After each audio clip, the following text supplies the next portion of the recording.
The All Smiling Faces podcast is now sponsored by Tyre Spot, the Northeast's leading tyre supplier with branches across the region. Tyre Spot don't just do tyres, they cover everything from servicing to wheel alignment. They can handle every aspect of your car's maintenance. For more information, visit tyrespot.co.uk. Enjoy the episode.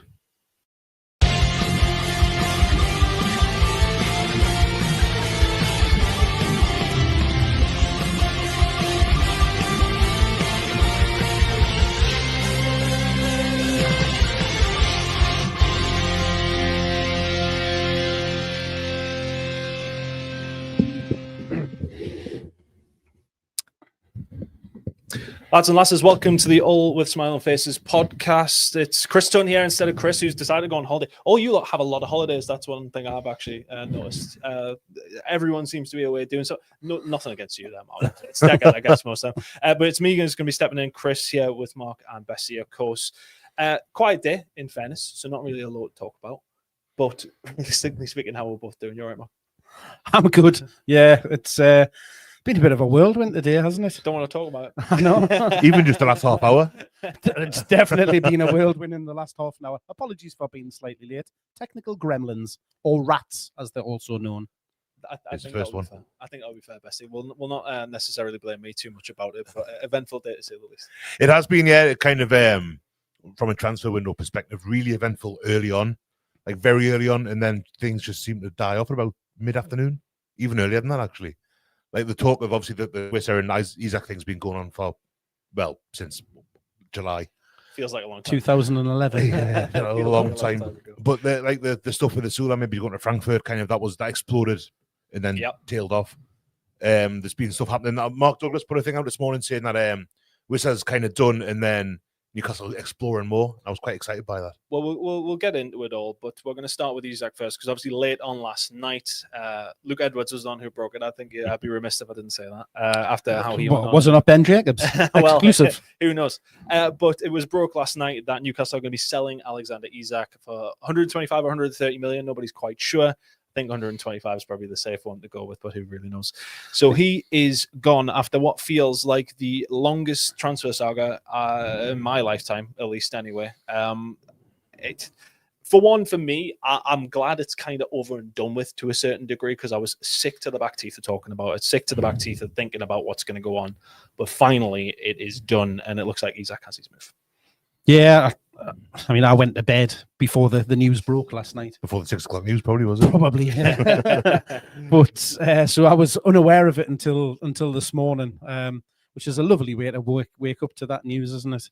But I guess we were all expecting something to happen. I was amazed, really, that we got through all of yesterday with very little noise around it. You don't really expect it to break at 12:30, 1 o'clock in the morning, but obviously they had been talking throughout the day and throughout the last several months. I guess for a while, I've got a feeling it was agreed, maybe not agreed a while ago, but like a gentleman's agreement. I think the fact that Viltemata took the 27 shirt was probably a sign that we had someone else coming in. And Luke, for all he hasn't got everything right this summer, famously, he did say at one point that we couldn't get Viltemata and Wissa, Strand Larson, and whoever it was without selling Isaac. Aye. So that made me think, oh, well, that's kind of the dominoes. I think there's always been a presumption that he was going to go for a little while, from me at least. I think it's like, as the weekend went on, though, I was more leaning like, oh, is he going to go? This seems to be very quiet, Mark. I mean, even on Saturday, I was thinking, oh, well, this kind of deal doesn't just happen in 5 minutes. There must have been something else went on before the fact. But to me, even like during the Leeds game, I was like, I'm not too sure if he is away yet. Yeah, it's like you almost thought last week, obviously, with when playing Liverpool, you expected to get that one out of the way and them come back in with some talk. But again, it just went very, very quiet throughout the whole week. And then it did almost feel that it was going to come at some point. And, you know, you obviously think today, last day of the window, it's almost do or die, isn't it? So I am a little bit disappointed that it's not more money, but I think given the circumstances around the way he's behaved, the way the situation's gone on, I think it's a very good move by the club to get the loyalty side of things done and dusted. So I think talking about the money, because obviously it'll be 125 fee, but it'll be 130 million deal, because we're obviously getting 5 million back from that side of things. So it felt inevitable that it was going to have to happen, just with everything that had gone on. I'd much rather it never had happened, as I'm sure everybody else does, but it's got to that point where it was just you cannot go on like that. I think even, and it's just my opinion, but I think even Eddie has been, without even saying the words in his press conferences, he's almost said that he's done with them. He's repeatedly talked about only wanting players that want to play for the club. That he hasn't spoken to Isak for 2 weeks is very telling as well. So without coming out and saying that, that's it, he's finished. Yeah. He's almost, reading between the lines, said that in my eyes. We're saying this like it's done. Mark Gahey's deal's off now. Yeah, what a shame. Yeah. So it could well be that everything just falls through now because they can't get it done in time, and Isak's going to be back a Little Benton tomorrow morning. Well, not tomorrow, because he's playing with Sweden, isn't he? But this could be premature yet. We've got things wrong before. Like, he'd be straight on the plane to Saudi Arabia. There's not a chance he's coming back. Yeah, I think as far as the fans are concerned, it was done a while ago, though. I don't think. I think, the first couple of weeks after the first game out, I was like, maybe he can be reintegrated. Maybe the fans maybe get over it to a certain sense. But as the weeks have gone on, I mean, we've arguably lost potentially 9 points, obviously. Not 9 points, 7 points technically. Yeah.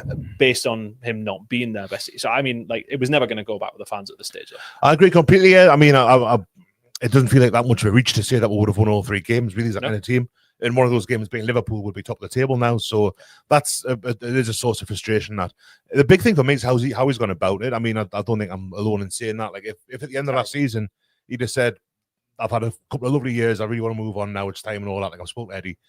That would have been, I think people would have found that far more palatable than we've sat here and talked about it many times, haven't we? As I say, like, looking today, it's quite telling. I think he had his statement a couple of weeks ago in which he said broken promises, etc. I think it's quite telling that Emiliano Martinez is, when Unai Emery was asked about his situation the other day, he just kept on saying the goalkeeper's name.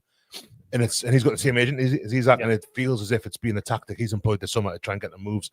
Hasn't worked, but just a really sad. It's such a shame, a sad way for it to end. Having won the cup, he scored the winning goal in the cup final, and the goal against Liverpool last season. Sorry, Dan Burns actually scored 2 goals in that final. I think you're misremembering. And I think I had a lot of drink. A lot. I think that kind of leads us on, because I think for me, it's really it's a hurtful one. It really stings, especially when I seen it this morning. I kind of already knew it was going to happen, but it really did sting us this morning when I seen it. But then it made us think, where does he rank in those? Because I mean, there's no doubt for me as a fan base, there's a big amount of disdain for him at the minute. I think in this room, where would it rank for as far as what you would say the players that not hated? Hate is a strong word, but he is absolutely hated now. Michael Owen levels there. Yeah, I think he goes above Owen. I think so. Yeah. I think he's there, at the top of the list. Which is a shame because he was second top behind Shearer. There's only Shearer scored more than him in the Premier League for Newcastle. Went ahead of Wilson last season. Totally. All because of how he's behaved. As I say, had he just gone, had he done a kind of, I don't want to say a gentlemanly way because it sounds so cliched, but people talk about what Mark Gahey did. Gahey, it hasn't happened, but he was going to sign for Liverpool today. He played for Palace last night, scored. So he's done the full. It's a great hit, like a high. I love Mateta said he did that in training. That was funny. It's great that. But there's a right way and a wrong way to do it. And that's, I really do think he's kind of public enemy number one. People always, every now and then, the video of when Owen came back to St James's and the noise inside the ground. It'll be worse. It'll be that again next season for Isak. If he's hopefully, I would love, and this sounds extremely bitter, but if he gets a nice career and an injury playing for Sweden this week, I would be delicious. I mean, I hate to agree with you on that point, but wouldn't be ashamed. I mean, it's never nice to wish anything like that on people, but I've wished worse on people. To be honest with you, he's well and truly off my Christmas card list for a start. But it's just left a really, really bitter taste in the mouth, and he absolutely, to your point, Besty, he's been a fantastic, wonderful player. He would have been an absolute legend at this club, and would have been rightfully remembered in that way. But now, everything that he's done in that black and white shirt is now forgotten and in the past, because he's absolutely ruined the legacy that he's had at this club. Think of the war flags displays and stuff like that. You have more than one of those, and the kind of for nothing. Yeah, it's a real. I don't want to swear because it's one of those tricks. Like, he will never get the hero status and adoration that he would have got at Newcastle. No. Not a chance. And it as good as I'll say this because Liverpool fans have shown, certain Liverpool fans have shown themselves in a certain light over the last few weeks. But as good as their fans can be, there's not a chance that they will appreciate him the way that we do, because playing for Newcastle as a striker, as a goal scorer, is something special. And he was held in that esteem, and now I don't know if I agree with that, Mark. I think the real Liverpool fans, the ones who get online, not real. I think aren't a fair representation of when you go to Liverpool. I remember years ago going to a wedding because my wife's from Cheshire, and we were at a wedding in Llangollen in North Wales, and I was sat next to a Scouse Liverpool fan, and I was thinking, oh God, I mean, this is when we were rubbish, by the way, as well. So it's like I thought he's gonna be sitting there alone. He was lush and talk about football with him, and you kind of forget. I think it happens when your exposure to people is mainly online, or to kind of a demographic is mainly online. That for the most part, that decent. You go to any away game, and you bump into the West Brom version of yourself, or the Arsenal version, or the Forest version of Liverpool. So I think for the most, Liverpool have got. I think that support. I mean, largely speaking, inside the stadium is quite similar to ours. They've got the thing with the number 7 shirt. Well, we've got the number 9 shirt that they've had, like obviously, or Callum Dalglish, and I think was Suarez number 7 for a spell and all that. I think if he goes to Liverpool and he has the kind of return that he had at Newcastle, he will be loved by the cop and by their fans, and I think it would be probably on a par with what he's had here. It's just a shame that he's got about. I honestly do think so. I think they. As I say, that it's not a. I don't like that's not a it. slight on the majority of Liverpool fans. I just don't think that they will appreciate him and hold him in the same way that we haven't and we would. I just think because he's been he has been our goal scorer, of course. In that position, they have other people who can do that as well. So yeah. I don't think he's going to set the world on fire like he did for us. For them, he'll obviously be. Salah's a god, of course, down there. A player like that, and I cannot see him getting to those levels. Well, I'll tell you what it is, and this sounds ridiculous to say when he's going to be playing with Salah. I think he'll miss Jacob Murphy, because I think a lot of Murphy's game was for Isak. A lot of what Murphy did was you're getting the most out of Alexander Isak, because Murphy's basically, I've said on here a few times, like his assistant. Where Mo Salah won't be his assistant. Mo Salah's going to be trying to score goals himself. Yeah. I mean, I'll temper that. I think Salah had the most assists in the Premier League last year. So, that's not to say that it might not work. But I honestly think when we signed Elanga, I thought, well, is he going to be doing for Isak what Murphy would be doing for Isak? Because Murphy and Isak were basically kind of a pair and a half. Yeah, we'll see. I might be totally wild and wide the mark on that, but we'll see. Definitely wide. I'm keen to move on though from Isak, because frankly, he's dead to me. Yeah, it's done anyway, and thankfully it's done. I think for everybody, I think there is that side of like, oh well, at least. Well, not yet. We're still waiting. Looking more and more likely. It's again, but another one for us that's not quite done is Wissa looking like it is done for the most part. Keith Downey just tweeting out there that we do need a bit of an extension on the time. I don't think that should be too much of an issue, but either way, Wissa coming in sounds like a 55 million pound fee. A lot of people complain about the fee. A lot of people complaining about the way that he's conducted himself as well. But I think, to me, it was the signing we probably needed to make today, though, right? I mean, we needed somebody else. Absolutely, yeah, absolutely. We needed to make it a month ago, really. But yeah, with regards to the Wissa fee, I don't think in our position that you sign someone who improves the first 11 for less than £50 million. No. Someone who scored, was it 19 goals in the Premier League last year? I think he's got as many goals as Isak, not counting penalties. From open play, give or take. Yeah. You don't get that kind of player for less than £50 million. And talk like he's 20. Well, he's 29 on Wednesday or Thursday, whenever it is. It's a lot of money, and it's a shame that initially it was 25 million that was quoted, and then they sold him boom out to Man United, so that kind of made him more important at Brentford, which increased his value, which in turn upset him. And And I think Brentford fans will be upset with him as well. And I think that's quite right. I think they probably feel the same about Wissa as we do about Isak, and I think that's valid. But yeah, with regards to Wissa, I think he's a signing. He looks like a good signing. He's quick, decent in the air for a bloke who's 5'9" as well. Scored a few headers last season. And something that we really miss. We're not going to talk about the Leeds game too much, but it was. Asula's not a Premier League striker. So we've got someone in who is now, who I think, and something else with having signed Voltemata as well. I wouldn't want him to come in and have to hit the ground running. Exactly. He needs to have time. He's away with Germany now, so he's not even training with the team yet. With the big international break, so that's going to take him a few weeks. Same as it did with Isak, with Bruno, with Botman. You know, these players that came in from abroad. Did they all come in from abroad? So yeah, they did. And because the Premier League's a faster league anyway, and we are particularly strenuous in how we approach a game, he needs to kind of be brought up to speed. So we needed someone who would fit in the team straight away and score against Wolves in a fortnight. I mean, what was it? Wilson in a fortnight, ideally. Yeah. What was it? Wilson in Isak's first season scored 18 or 19, whilst Isak scored 10 or 11 once he started up and running. So that's the kind of thing you want probably from somebody like Wissa, right? Yeah, I mean, I think it's no secret that we've been after him for a long time. It's obviously been drawn out because of everything that's gone on. Very, very similar situation to Isak, but with some apparent differences. Whether that's right or not, who knows?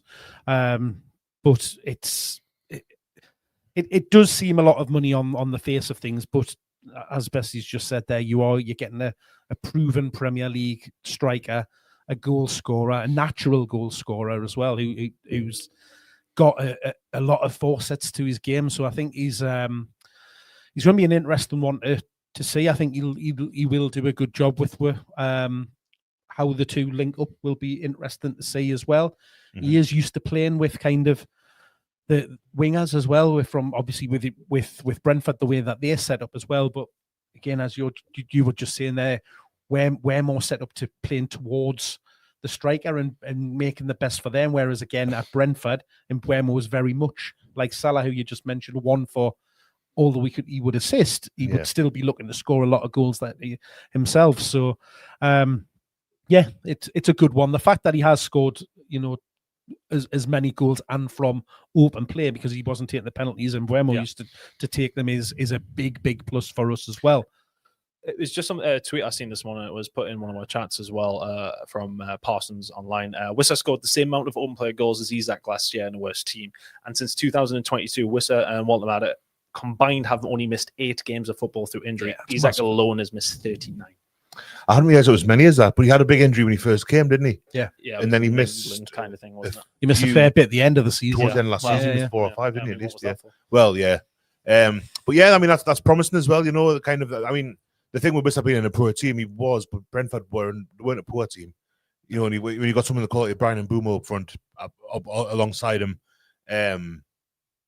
I think that would augment his numbers. If Mbeumo hadn't been there, Isak, excuse me, Wissa wouldn't have scored the goals he scored as well. But yeah, I think it's promising. We've got a bit with Wissa and Voltemata. You've got the two on the left, Gordon and Barnes. You've got Langa and Murphy along the right. I think there's real depth there now. As long as we don't keep on playing 5 at the back, I think we'll be okay. Well, maybe speak about Leeds in a little bit, but I'd probably rather not. If we've got time, I wouldn't force it. No, maybe let's not. You've also now, obviously, because the deals fell through, you've got a little bit further cover on the right hand side and up front, with Big Willie as well, because he can cover both of those from where he's been kind of not very well. 30 million sounded quite canny though. In fairness, yeah. I mean, it's a. And I guess that's why we couldn't turn it down, right? It's basically doubling your money in the space of a season, which you cannot sniff at it. No, I think it was very, very clever to then get the buyback clause in there as well, because you're almost allowing him to go off on a little bit of a loan, really, and keeping that kind of interest in him. Because I know Besty he'll disagree at this point, but I absolutely believe there's a player in there. He's just very, very raw, and he needs to learn. And what better way to do that than playing games? However, he's now got the opportunity to play alongside a couple of brand new strikers in training now, and hopefully pick up some of the stuff that was probably missing a little bit for him on Saturday with these runs. He shouldn't be that raw at 23. I mean, come on. Still a young age. He hasn't played a great deal of football either. He hasn't played great either. That's very unfair. I mean, as I said, maybe he's mentally, but he didn't take his opportunity, really, did he? Well, talking about Mbeumo on Saturday, He hasn't played much either. The goal Mbeumo scored on Saturday, left foot first time, just in a stroke at home. Azula had a very, very similar chance, and his second touch could have been with his head.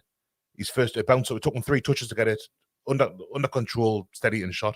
And he don't get that time in the Premier League. I think there might be a player there, but not a Premier League player. He's quick. He's got a good shot on him. He's game.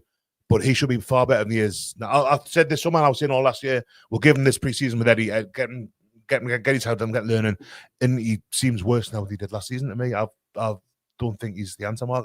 This isn't what you want to hear. I know. No, I'm not saying he's the answer. But I don't think if he'd gone and was talking before we started, and I've seen a few in WhatsApp groups today about strength and depth, he would have been my fourth choice striker behind a man who isn't even a striker. I don't think it would have been any loss out the squad if he'd gone. Well, agree to disagree on that one, because I think he would definitely be with third choice. Because Gordon, he wasn't as even many times as we've played him in striker, has absolutely shown. I don't think he scored that he's not a striker. No, he's played well though. Gordon, I think he's played really. I mean, he's closed down and he's chased the ball. Which is the chances that we had at Villa. Most of them came through Gordon. When he was playing the big chance we had on Saturday came to Osula, and if it wasn't for a block on the edge of the off the line, the big chance that took him 15 seconds to get the ball under control. I've been coaching my 6-year-old son this afternoon, so his touches were better than Osula's on Saturday. I'm not sure about that, but yeah, you can point the fingers at that, but where I'm more concerned about on Saturday is that the lack of opportunities that were absolutely created, and it doesn't matter who you've got up front for you. If you're not creating chances in and around the box, then you're not going to score. And even if Isak had have been available and had have been fit in that team on Saturday, he wouldn't have scored because we didn't create anything. No, I agree. I mean, if we'll see, we're talking about Leeds after all. I think Eddie got the shape of the team wrong. I think we'll go over in the midfield. Okay. Longstaff put a marker down really early on. And when we changed it, we looked good. When Barnes came on for Botman, we went with the kind of standard shape, the 4-3-3. For 5 or so minutes, we looked better, and then Leeds just tightened right up, and that was that. That was the end of the game, really. But yeah, I think it was more. I don't think Asula is the reason that we didn't win on Saturday, but I think it was another example of the fact that he's just not good enough to play for a Champions League team. Mark. Well, I mean, he's staying, so we're gonna find out what's going on. I hope I'm wrong. I know. I mean, we all do, right? I mean, like, you want him to kind of crack on and do something. Besty doesn't hate him. No, I don't. I hope, absolutely hates him. I hope him and Aaron Ramsdale have the seasons of their lives, but I don't believe it's going to happen. Him as well. Yeah. So I disagree with you a bit, because I think in the first half, I think the biggest thing for us is yes, the shape wasn't great, but I think the injury to Ramsey was a huge change for us. It really, he was the one that was actually driving one, and I thought for all we were overrunning in midfield, and I think the fact that Longstaff has played week in, week out, been in training with these guys for the last 3 or 4 years. He knew their game inside out. He knew how the team plays and stuff like that. So he was able to disrupt all of the lines, all the patterns of play, because he knows them. He was excellent from the back of his hand. He doesn't have to think about it. So it was very, very easy for him to come in and disrupt us in midfield, which is exactly what he's done. But we still, probably for 20 minutes to 30 minutes, we were still doing stuff and keeping it. Well, it wasn't great. We were getting in positions, but just not then making the final pass and final ball. And that's where I'm maybe then disappointed of where we've got to in the transfer window, is that we haven't brought in anybody that is something that I think we've been missing, is that little bit of creativity and something different in the middle of the park. And I thought we might have looked at that on the last day, particularly with Isak going. I suppose Ramsey could be that in a certain sense. Possibly, isn't he? Yeah. I think he has impressed. I thought he was brilliant when he came on against Liverpool. I thought he was one of our best players at this point in the first half. And so it was actually, I think it was Longstaff who injured him, which is a bit annoying. He kind of just fell on his leg, didn't he? It was a bit of an unfortunate one tangle of, I think it was Ramsey actually went in on a dodgy tackle on Longstaff and then just came off second it wasn't, best. it wasn't a from the foul, landing, was it? I wasn't think it was just no. Just the way he collision. landed. I think he just kind of almost came down and went down on his ankle, which it didn't seem to be too much at the time because he got his treatment and then obviously didn't then reappear for the second half, which is where things rapidly went downhill. Who came on from? Miley. That's right. Yes. Yeah. So nothing from him and no other midfielders. Actually, somebody just made a comment there. Harvey Elliott to Villa, 35 million. Well, that's Great signing that. a little bit of business. Yeah. I'd like to see. I him as think well. I wouldn't have minded him being a Yeah. make-weight in the Isaac deal, to be honest with you. I think he's a good player, Elliott. That doesn't seem a lot of money Doesn't. at all. They've had a weird window, Villa, though, haven't they? They've had a horrible time. I mean, it sounds like Asula could have went there if it wasn't. I think it was the UEFA rules got involved. I think someone said that it couldn't be classed as a standard transfer because we bought Ramsey off them, so they thought we were doing the old PSR swap deal that we did with Forest. But we could do that with Forest because we weren't involved in European competitions. But since you're involved in a European competition, us and Villa couldn't do that, even though it's two separate transfers. That's what that was. I was wondering. Someone mentioned earlier on that. I didn't realize that was a rule. Apparently, it's to do with UEFA. Yeah, I heard that. I still find it surprising though that 30 million from. But I mean, look, I think he's staying now, and that's that. Another player who's had some rumours today, Willock. A couple of bids come in that were apparently turned down.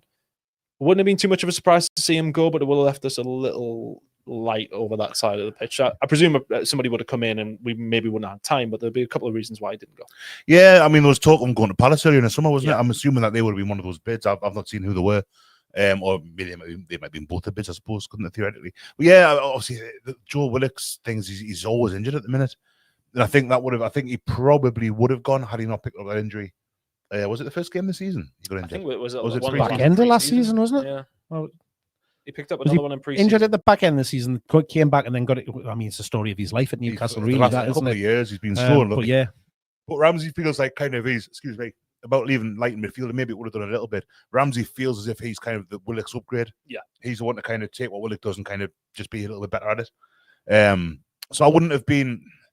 It's a shame because I don't dislike Joe Willock, but I wouldn't have been too sad to see him go today. No, he hasn't necessarily set the world on fire by any stretch recently, has he? He has been relatively poor when he's come on for the most part, but I think he's one of those players who probably needs a run in the team more than anything. I mean, we all remember in the season that we finished fourth, right? I mean, how good he was down that left-hand side. Him and Joe were brilliant, but since then, flattered and deceived to a certain degree.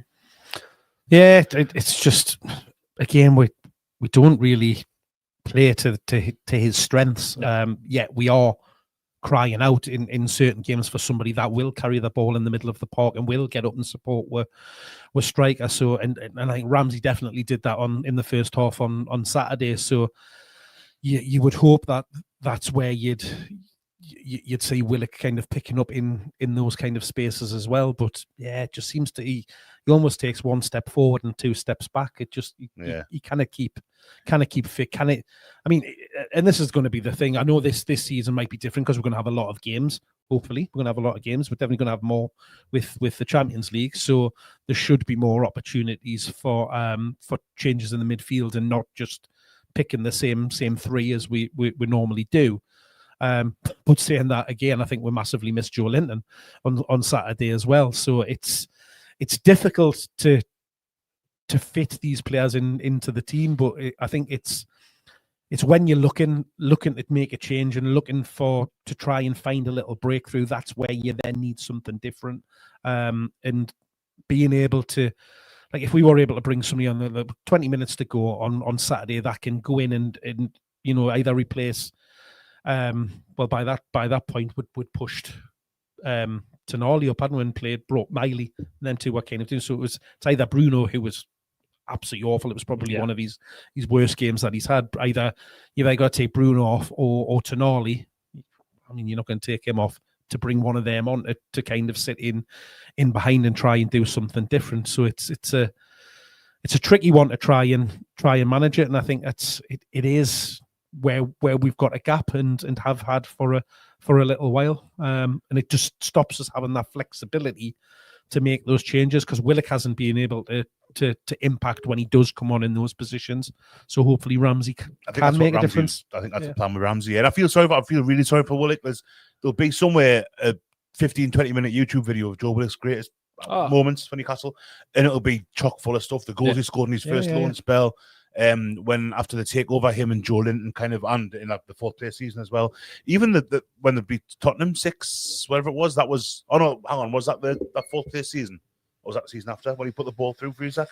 Season after. That was it. I think it was the fourth place season. No, it was because it was one of those games. It was quite tight between us and Tottenham at the time, and I remember thinking massive game. Yeah, and that was probably one of the best passes because where I sit in the East Stand, you've seen the ball like perfectly from that angle all the way, and it was just it's the best pass I've seen live. Full stop. Yeah, probably mine is. I was in a box for that one. I was dead lucky, so I was just predicting Tottenham fans in the leaders, and it was the movement on that ball. But obviously, the first 20 minutes, it was all in our end, and I thought this is amazing. This is going to be like 20 or something like that. It wasn't far off. Yeah, I had a lot of pies by that point, like so. Just pies. Nah, peas, cheesy peas. Gravy. Yes. Good. Can't remember, actually. Can't remember. Cheese, definitely. I mean, it looks like the transfer window is done, though. I think for us, at least, anyway. I'm presuming Wissa's going to go in. As said, there was something about an extension of the time that we needed to get him over the line. That's just because I think it's formalities. We're beyond 7. Yeah, that's what Keith/Pete, whoever that you believe on the name at the bottom of the ticker. Pete's on the studio now, is he? Well, he wasn't today. But he was at the ground. He's on the road now all the time. Pete, I think he's been bumped. He's been bumped out of the studio. He's not pretty enough anymore. It's a fickle beast for him. It is. Well, that's because his mate was offered a wedding, wasn't he? But he still managed to get his name put on the screen because it was Pete putting Keith's name on. Really? Yeah. Disastrous. Repeat that one. I think the transfer window looks done now. So I think something I've been chatting to my pals in the chat about, like, what would you rate this transfer window after everything that's happened, though? I think it's an interesting one because I've seen a varying level. I've seen 5s, I've seen 9s. It's all over the place. Well, bearing in mind, like Mark said, it was 6 when we just signed Elanga, and nobody else for like a month. So I am very interested here. It certainly wasn't a 6 at the time. I'll give you mine. I think it's a 7, but the personnel's an 8. I think it's just based on how our business is being conducted and how things have actually played out. As far as, like, you can say what you want to about Isaac, and like I think the issues that he's had there, and he's conducted himself terribly. But I do think from the top end of the club, not having a sporting director has kind of played its role. There's been some awkward things that have happened as far as targets we missed out on. Like, should we let Isaac go when the whole like ticket thing was going on? That's another thing in my mind. But like, I think I'd give it a solid 7 for me, but maybe leaning towards an 8 if you forget about some of the potential fees or some of the issues that happened. Mark, would you go for a best? I'm between a 7 and 8 as well. Yeah, I said that earlier today. I think again the personnel brought in. If you look at it, if you fell asleep at the end of May, last game of the season, and you woke up this morning or tomorrow morning, and you saw the incomings now going, oh, Isaac's gone. That's a shame, but we've got good money for him. We've got Wissa in who scores goals. We've got Jacob Ramsey in who no one is expecting. Malik Chow, who've been linked with for 2 or 3 seasons now. Elanga, so we've improved the right-hand side of midfield or the right wing position, which we had needed to do for since we signed Miggy, really. Who else? I don't think that Ramsdale's an upgrade under Dubravka, but that's a different conversation altogether. He has been a Premier League goalkeeper. I think 7 going on for 8 is that might be conservative. It might be 8 going for 9 because we needed a bigger, better squad for the Champions League, and every signing that we've made strengthens the first 11. I think if they're fit, exception maybe a Ramsey. But I think he is the next one in. He's like your bench. I don't think we're picking 2 keepers for any games this season on the bench. Hopefully. Fingers crossed.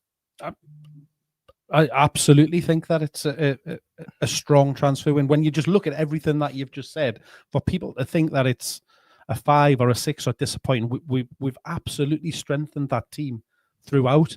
And yes, we've been linked with other players that haven't came to fruition, but you cannot then get hung up on that because we haven't signed them. So you cannot say, well, our transfer window's been terrible because they haven't joined us. If we hadn't then gone on to sign anybody in those positions, then it's a different story. But we've gone on. We've brought in 2 brand new strikers. We've got which one of them is obviously going to be probably the pair of them are going to be. When I was talking there, yeah. Sorry, Mark. So pair of them are going to be starting strikers straight into that first 11. Could potentially even play together. We've improved on the right hand side, increased it there. Midfield absolutely is a step up with Ramsey. When you think what we've lost in there is Isaac Hayden, who was never going to play for us again, and Longstaff made some good profits. As much as we probably are more on the field of the ones that actually didn't mind Longstaff compared to some people that watch Newcastle, but he's definitely some people would do this on a Monday night. Would think you would definitely see he's an upgrade if everything kind of works out with there. You then look at the defense and Malik Chow of what we've brought in there. Is he an upgrade on? You've got to look at Lloyd Kelly because he's the one that's left out. Absolutely, but he's an upgrade on having to play Kraft there. He's an upgrade of having to play Lascelles there. We've got probable starter eventually. Absolutely. So, yeah. As good as Cher is, he can't go on forever because of his age.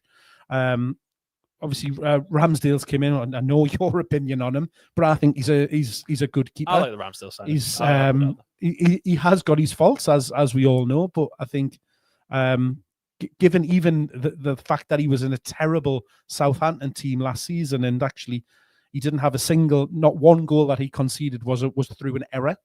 That is a fact. You cannot even. I've not looked at all of the goals I haven't conceded last season. That is a fact. It's a fact. It's absolutely a fact. Mark, it's not a Decker stat. It's not a Decker stat. It's an actual true fact. That not a single one of the goals that Southampton conceded were a goalkeeper error. Yes, the very first goal, the goal conceded to James's part in the first game of the season was, but I don't think he was in goal for it. But that was a goalkeeper error. He wasn't. No. So, yeah, I think when you look at all things considered, you wouldn't want to lose Isak, but the way things have panned out and the situation that we found ourselves into, to then look at the fee that we've received for him, we've replaced that with two players that we're essentially not paying for in Alanga and in Big Nick, because the fees kind of pretty much work out. We've then brought in another three players on top of that, but with what we've sold, we're actually pretty much not quite breaking even. I think somebody put a thing in, I think, with Asula going for 30, which is now not happening. I think it was 56, so I think it's 86 million. So, which is absolutely nothing when you consider what you're also then saving on wages of players that we've let go through Wilson, Hayden, Longstaff, Isak. I mean, Isak will be a big one, but obviously then what's coming in will bump that up as well, because I would imagine Vissa's going to be on big money. My Target, yeah. I forgot about Target. Yeah. Target's obviously gone out on loan. Whatever it was. Which I think that's a nice move from Matt Target. In fairness, because he got an assist on his first game. I like Target. He needs to play football. He's far too good for the Championship again. And I know people, are maybe a bit disparaging about him, but there was a hell of a player in there. Things just didn't work out in the last season through injuries and stuff. But I think all things considered of what we've actually done business wise. It's absolutely for me a solid 8, and like Besty, like you're saying, even could, depending on how things pan out, could go on to a 9. We've absolutely strengthened that team from the very back to the very front, and I don't know how anybody can look at that and think any different. I mean, the conversation before at the end of the season was that we're starting 11's good. We're starting 11's really good. It's always been the question of squad, and that's massively been improved. I think for me, though, another question would be: is there anyone or any position you wish we had got somebody else in for? Or you just... It's that midfield playmaker, somebody creative and different for me is still the bit that we're missing. And there was even a little bit of talk about Paqueta, wasn't it? He would have been somebody different that could have came in there. Just with the romance content between him and Bruno. Yeah, there's that. Can you imagine them three? All three of them. Something like that. But again, even something out of the blue, because nobody seen that Big Nick coming at all. Yeah, I just love it when we do. Sound like Keegan there. Love it when we do things like that. Just get a transfer out of nothing. Just breaks, we get it done. I would have loved to have pulled something out the bag alongside that with some sort of attacking midfield creative type of player. Even Mainu for me would have been a nice one. I like the idea of that, but I mean, that was new. They were never going to send him. Not that way, was he? Not he wanted to leave to play football, and he wouldn't be playing football ahead of what we've got in midfield. So I think that was a non-starter. The spiteful man in us would love it to get Gay in January. That would be delightful. But position-wise, I don't know really. I mean, we're strengthened everywhere. The big thing for me was the players that were kept. There was a point where there was talk of Tino going to Man City. Yeah, and that was more of a thing than Isaac for me, because I really love Tino. I thought he was one good player on Saturday until he fell over and Harrison in that time. Botman for me. Botman, he had a really good fit. He was excellent in the first half. He did a lot right.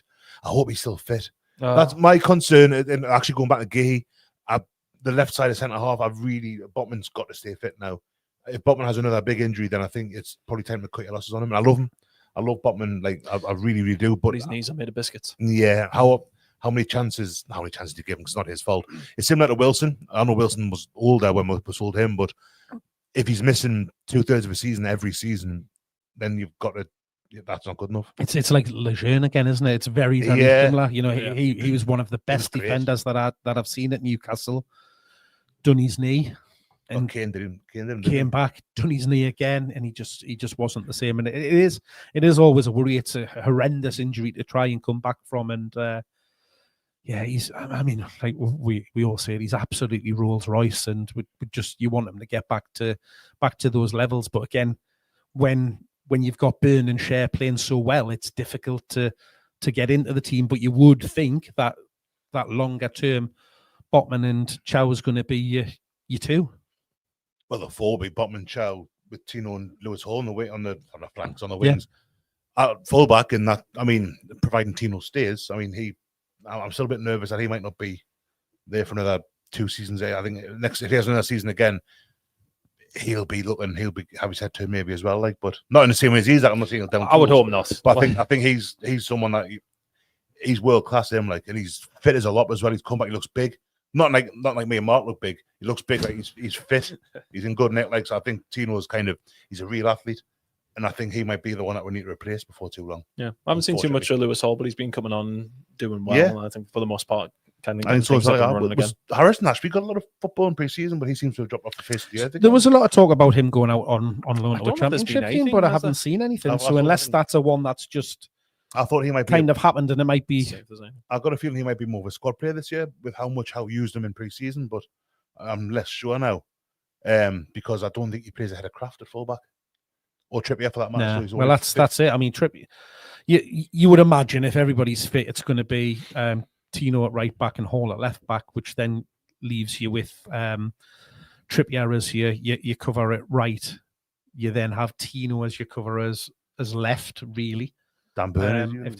Dan Burn can go out there. And then Kraft is your cover on the right hand side. That's maybe where you could think. Would we have done something at left back, but with let Target go? Obviously, we'll let Jamal Lewis go as well. There's another one that we cleared off the books. Where did he go? Watford? No, he was at Watford a couple of years ago. Did he go anywhere? Did we just sack him off? Did we not just release him? Yeah, and he got injured, didn't he? He got injured. He picked up an injury. I thought he'd be potentially terminate his contract or something like that. It wasn't. He's definitely not with. He's gone. Definitely. Yeah. Free agent. I thought him and Max Aarons would have been good. I think he's still at Norwich now. I think he is. I think so. But yeah, it's that's it. I think we're just waiting to hear now on the confirmation of the deals being done. Still not done. And maybe the half an hour something like that where the squad players maybe it's sneaked through and we just haven't announced it yet. Yeah, I mean that happens, isn't it? Stuff like the Jacob Ramsey one. It was done before we played Villa, but we didn't announce it until afterwards because of I suppose out of respect to them and all that. And you don't want that kind of hanging over the game. But yeah, I'd be astonished if they didn't both go through now. It would be a little bit funny. We would be weaker because of it, but it would be quite funny. What if you failed his medical or something? Both of them. Yeah, I don't want to say anything too nasty. The thoughts are in there, but I don't want to say it. But yeah, as I say, the cut nothing nose despite the facing would be great if it fell through.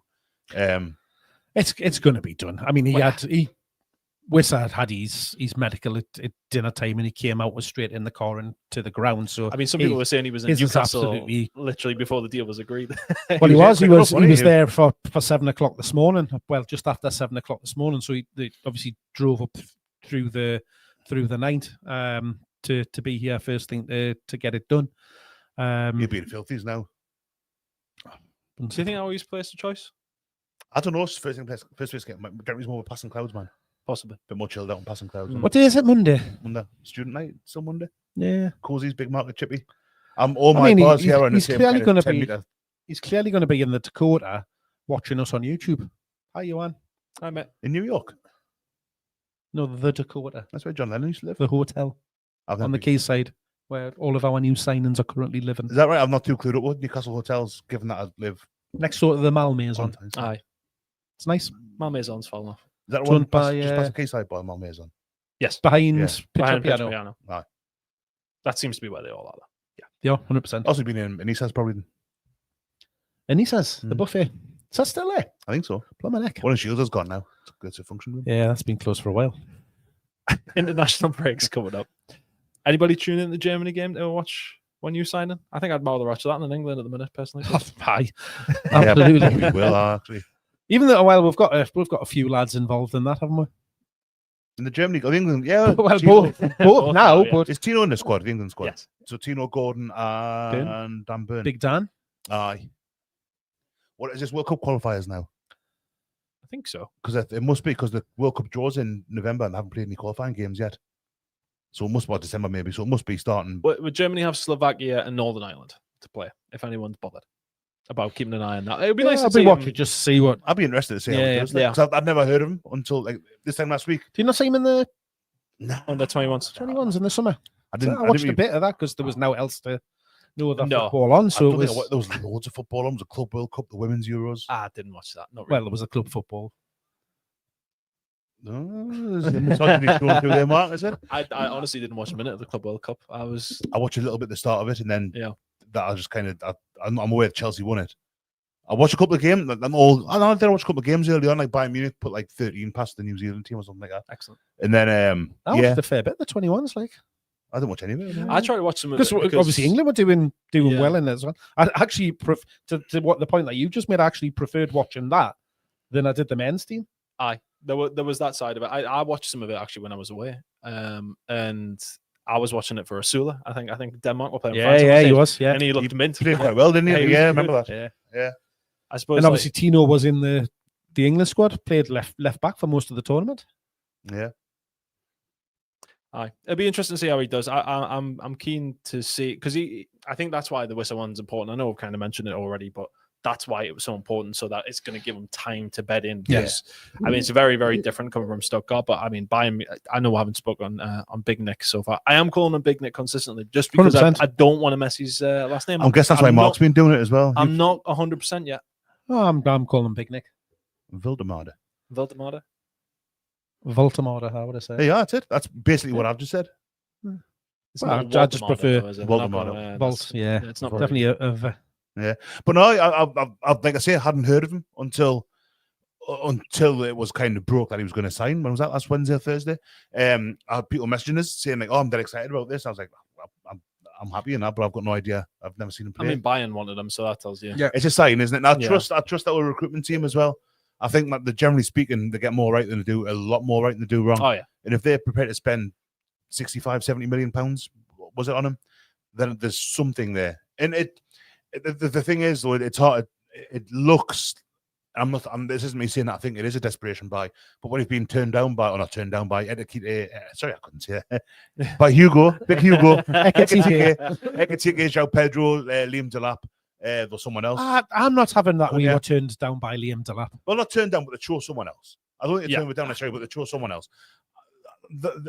To be down to what would appear to be a fifth or sixth choice does look like it's kind of, oh God, I hope they got this right. It might be the case that we would have signed him or somewhere anyway, and the rest of them were the Wilson replacement in inverted commas. So with that one, I think when I was listening to Matty's podcast the other day with Alex Barker about Big Nick, he was saying that it sounded like we were interested, but just thought it was done to Bayern. Yeah. And at that stage, that's when we've jumped back in. So Yeah, that was kind of my take on it as well, as that I thought because it seemed by all accounts that he was going there, and it was kind of a last minute thing that they just didn't agree on with the fee. They wouldn't go, and there was probably a point where, with all of that happened, a little bit like when with Isak when we signed him, is that and a bit like Liverpool did with Ekitike, is that when they get a sniff of that, oh, hold on, this player might be available now, that it then piques the interest of somebody else. And I think because obviously the buy-in one was being done, and then we then maybe showed a little bit of interest, did that then prompt the fee to increase a little bit more, which is what then put buy-in out of things, and then we could come back in and steal it at the end and get it done. But buy-in should still have plenty of money to spend, mind you. It's not. I don't suppose that they'll be struggling to get the funds together. Yeah. Because it's Bayern Munich, I mean. Well, there was some part of it that said that Stuttgart didn't want to sell to Bayern because obviously same league kind of thing. But no, I wish we had that attitude. Well, I think we would have probably tried that. Yeah. Well, that kind of leads us on to the questions because we're going to go into a few from the YouTube side of things. Josh donate another 20 quid. Thank you very much, Josh. He's put in a few the day, mine. He's working on the transfer. Apparently, well, people have been complaining about the Wissa fee. Josh has helped well on the line here. Josh, is it just me who's disappointed we've caved in and sold Isak to a cartel club who have messed us about all summer? What message does it send other players and clubs? Expect players to go on strike every summer now to force their move. I'm not so much disappointed that we caved, but for me, I wouldn't have minded a little bit more, but I don't think we were ever going to get that much more. Yeah, I would have absolutely have liked more, and I think that I probably expected it to end up more or less where we have, based on them, the whole fee thing of being asked around 150, them coming in with 110, 130 is right in the middle, isn't it? So you kind of that, through negotiation, you'd maybe end up at that point. Right in believing that Liverpool have paid what would have been his loyalty payment as well.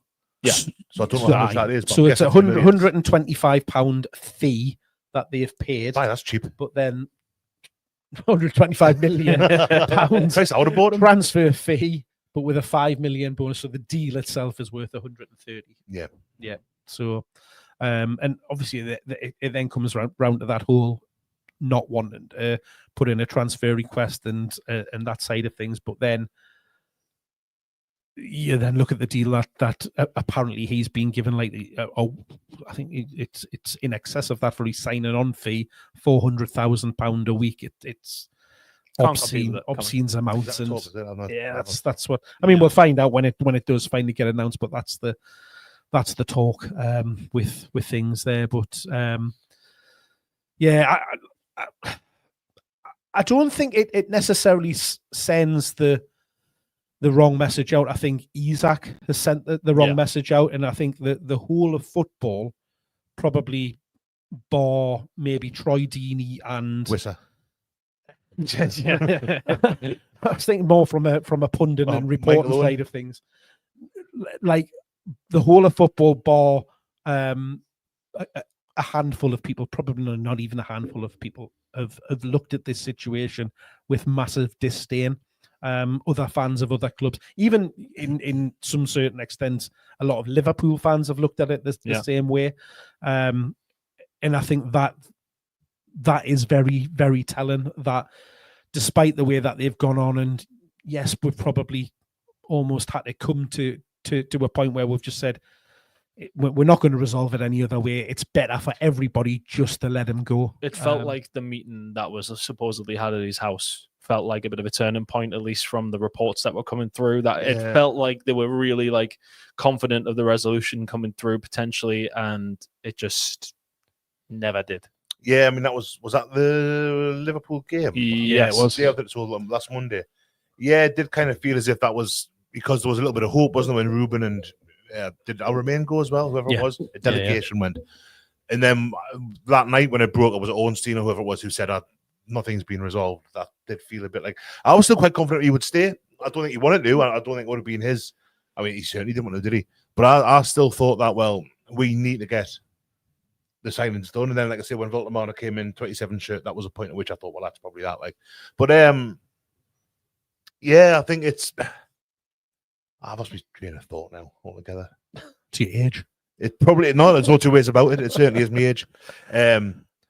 I think the shirt thing that you mentioned, I think when they've probably been looking at shirt numbers and stuff like that, I think there's probably still been that the expectation that Visser was going to get done, because I think there's probably been definitely an element of we've already promised him the number 9 shirt, that he'll come in and get it, but it's almost that seniority thing as well, isn't it? As that you're going to be more longer term with future, whereas Visser's going to be the one that will chuck in there straight away and will be our recognised, because he is Premier League proven. Yeah.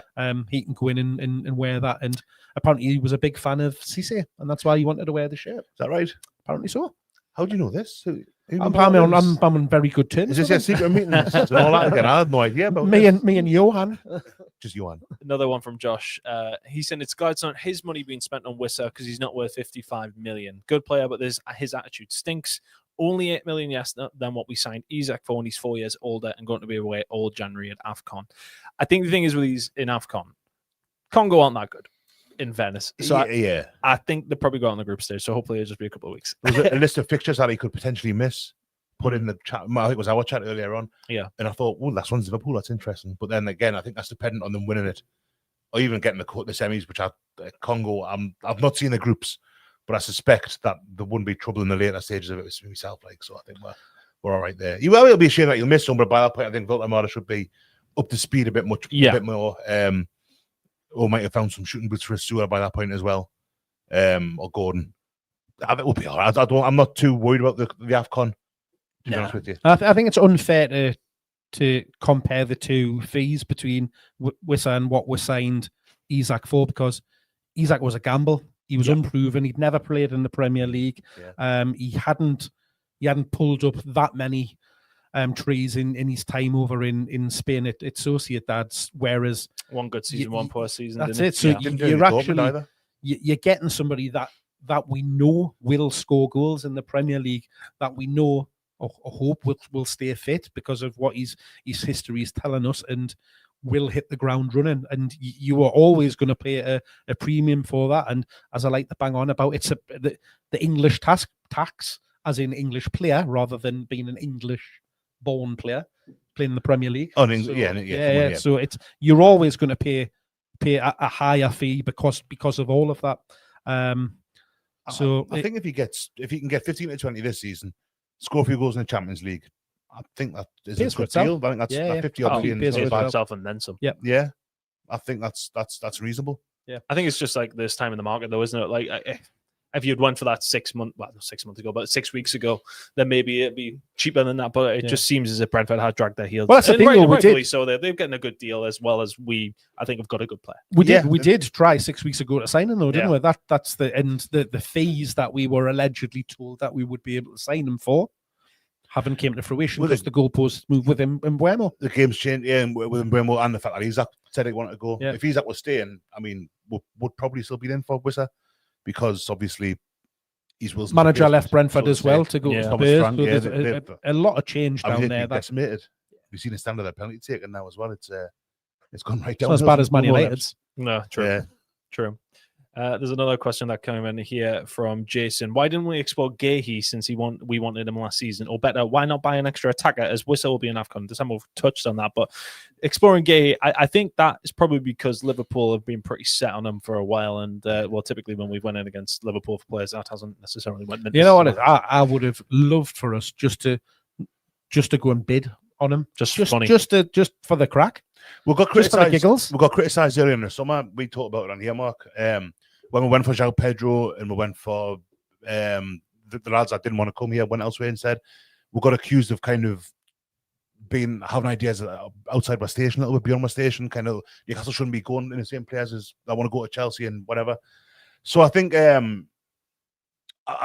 when Liverpool, it's kind of been an unspoken, or it's been very spoken about, but it's been understood that Gahey was going to go to Liverpool this window. Or it's been expected at least. So you kind of go like, well, what's the point? Well, if Liverpool in for him, he's going to go there ahead of Newcastle anyway. And I think that's probably the attitude of there's 19 other Premier League clubs that would have wanted Gahey because he's from excellent. And it's just one of those things. Liverpool try to get him, but for whatever reason, bizarre that they couldn't get it done when you think how long the Isak thing's been going on for. And how keen they were to unsettle Van Dijk when he was at Southampton, but I haven't done the same with Gahey, like, but Well, I think they have. It's just got to the point where they're No, very much like they did with us last season, just reluctant to sell, and then it's got to the point where they've got to a fee where because he's going to be a free agent. unless it goes in Come January, summer, but yeah. it'll be But he's going to penny be January. not. I mean, the fee wasn't even that huge, but 35. 35, but I think. it's what Seems what we were getting. We were getting. Was it 65? We were getting told in the summer. We Yeah. got told. Last year. Well, Well, that's what I think's bonkers. Like, I mean, last season we offered them an 50%. astronomical Yeah. amount of fee, and like, what position are they going to be in? Are they in a Well, in better fairness, they position now? did. Like, They did go on and win the FA Cup. fair. So, And he scored. it worked out. It worked out longer term for them for keeping them a hold of them that season. And I guess that's what they're looking to do. The fact that they've been bummed by West Ham in this transfer window because they were trying to sign what's he called, the defender, and he's now gone to West Ham. Couldn't get the other one over the line. That they've had no option but to say, well, you can't go because the two players that we were going to bring in to replace you, we haven't signed, therefore we can't let you leave. Otherwise, it would have happened and it would have gone. Absolutely, Liverpool have tapped both Isak and Guy. We've tapped Visser as well because it's all agree. But that's Strand Larson as well. It is. It's the way. And as much as you can hate it, it's the way football is now. You talk to the agents. The agents are always looking to move a player on. They're always looking for the next payout. If they're not looking to move the player on, they're looking for new contracts and stuff like that. It wouldn't surprise us now looking back, and I know we talked a lot about it last year, is that the whole talk about Gordon and the unsettling. It wouldn't surprise us if now looking back, Liverpool just didn't do exactly the same thing, just doing those unsettling discussions in the background of doing it, because then Gordon came out earlier in the summer, didn't he, and said that it did affect him. It said he was kind of His fed game up and with football, stuff like wasn't he? that. It was, Yeah. that was So last season. with everything that's gone on this window, it would not surprise me if that's what happened last summer. Possibly. Last question also from everyone in the chat here. Favorite signing of the window from each person here. I'll go last. Actually, no, I'll go first then. I think for me, underrated may well be the Ramsey one. Actually, I think, and maybe that's just I'm not playing devil's advocate, but I'm also just trying to go on a bit different tangent because I feel like you two will say something different to what I'm saying. Yeah, but I think Ramsey is an underrated one for me. I think he's going to come in and do brilliantly. I mean, I know we've already seen the evidence of that. I've got a couple of mates who are Villa fans and have family who are Villa fans, and they're gutted he's away. Yeah. I think he can be a real talent. I think he's going to unlock. I know we're saying we need some more creativity in midfield. I think he offers that. I think he's entirely different to Joel in that role. Yeah. And I think it's something else that we kind of needed, maybe a little less than some of the other positions, but I think it's a good one. Yeah, I think the key with him is keeping fit, and I think that'll be the big decider on how well he does. It's not been a particularly hopeful start, has it? I know. Thanks, Sean. For me, the one I'm most pleased about, and it's a bit weird, is actually Malik Chow. I was going to go with Chow. I'm over the moon that we've signed him. He's not the exciting like of signing two new strikers and goal scorers, which is you'd maybe put it at, but I think the qualities that he has, the type of player that he is, I think it's an absolute steal that we've managed to get him. Was it 30? Very much like Botman. 35, I think, Yeah, the 35, fee that we've got, the ceiling that he has, his age, he could go on and to be a hell of a player for us. And if him and Botman can be, like we said with Livramento and Hall as well, them four can be our defence for a lot of years to come if all things are true and equal. I was going to go with Chow as well. I'll not now because Mark has done, but I'm going to agree with you though, because I'm really looking forward to seeing what he becomes. Because there was one point in the game last week where he made a complete hash of it. His first touch, he misjudged it completely, and then his second touch, it was like a lovely turn. And say, well, I'm hoping we'll get more of the second part. He'll be nervous. There's a different league. It's famously a lot quicker than Serie A, so Yeah, Chow's one for me. Ramsey, I think they're all great signings. Elanga, I think, has been a little bit hit and miss, but Give him a striker actually, Matt, and I think we'll yeah, a difference. I think he will come good. I think it's one of those ones where I think I've seen people call him like another Robertson and stuff like that, which is ridiculous. Oh, that was. I don't know. Was that not Decker? You know what it is? It might have been Decker. It might have been. We'll have that out next week, Mark. Hey, we'll have that with Decker next week. Honestly, not like Decker, that though, is it? It's unusual for him. I found it surprising. I haven't known him as long as you have, but I was like, yeah. I could understand if it was me saying that. Yeah. So who we got? We've got Ramsdale, so we'll go straight past him, which is not to do. Chow. Chow, Elanga, Ramsey. Yep. Oh, I don't know. I like. I'm going to say Voldemort just because I'm really excited to see what. That's the most exciting one. If he's, it seems obvious. So what you want to come good, isn't it? It seems obvious, given that I hadn't heard of him like 5 days ago. But like having watched what I've watched of the videos I've seen him, the fact he's massive as well. Same that when Isaac signed, it was because he's 6'4", 6'5", but wasn't great in the air, and that seems to be the same kind of thing with Big Nick. But he's not bad in the air. It's not his game. We just don't. Yeah, it's not his game in the sense that he's 6'6". He's not your typical target man, is he? Yeah, he's not like Niall Quinn or Les Ferdinand. Peter Crouch. Crouch wasn't always wonderful in the air, in fairness. He had a good touch for a big man. But the Voldemort seems quite similar in that regard. Like the stuff I've seen of him, like he looks really like able to think on his feet really quickly, quite very inventive. Looks like he can strike a ball. He likes to bring that players into play. The kind of stats I've seen where you get the percentiles, Adam Cleary does them all the time. I think I actually did one on the big video. Yeah, looks absolutely great incredible. video if anyone's really good. Really good. And we've got to push it as well because he's put it out on the weekend and he says like it's death putting them out the weekend. So after you watch this and all the other like Gallagher Shots ones, watch Adam Cleary's one. We've got our own one on it as well. We did Matty did a show about it the other day, so there's a good chat on that. Yes, Athletic. Adam's isn't as good as that one, I should say. But yeah, what I really like about Big Nick is you talk about there about he can strike a football. I like he actually. There's a lot of his goals that he scores where he actually passes the ball into the net. Like you say, or you place them. Yeah. Like rather than actually having to like strike or put his foot through the ball or like almost. You know when you sometimes you see strikers where they're just I'm going to hit it and see like hope that it goes in. He seems to very much be able to pick where he wants to actually put it to beat the keeper. I love that one he scored. It was in the Euros against Spain where he kind of half chips it. Yeah, he megged one of the centre back, and I think Adam pointed out it was two very good players. The 21s. I think one of them plays for Barca centre back. So do that again, please, in a few weeks. Yeah, I think he's kind of mine just because it's the centre forward thing and all that. Like, and he's obviously been bought with the next few years in mind. We'll all hate him when he wants to leave and go elsewhere. when Bayern Munich coming again before the Euros, we'll probably all hate him again. Like, but for now, but like we've said it with Isaac, like when, and I don't think if he hadn't have gone on the way that he has, then it wouldn't have been half as bad as it is now because we've sat here many times and said he will outgrow us. There'll be a point where he was going to go. We've said not this season, next season. Same that he'll leave. He'll go to Madrid. He'll go to Barcelona. I guess you can put Liverpool in that bracket because they're winning the league. They will be challenging for the Champions League. It just hurts because it's in the same league as you. You're going to be coming up against them. You're going to have to watch them week in, week out in the Premier League. And it's just the way that things have gone on. Has he left the God for more success?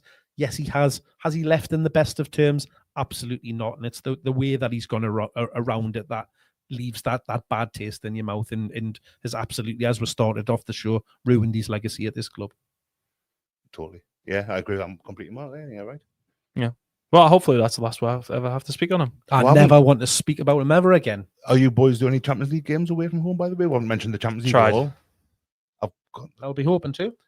I've booked a flight for Leverkusen, but I haven't told my wife yet. Well, here we don't watch this. I've had an absolute nightmare with the Champions League games. Oh, you're working on it. Man, honestly, the Barcelona one, I'm actually going to Copenhagen with my lass and my mates, and it was like the Tuesday or the Wednesday, perfectly fine. Thursday, when we go, the one Thursday, isn't it? And my lass was raging at me because I was upset.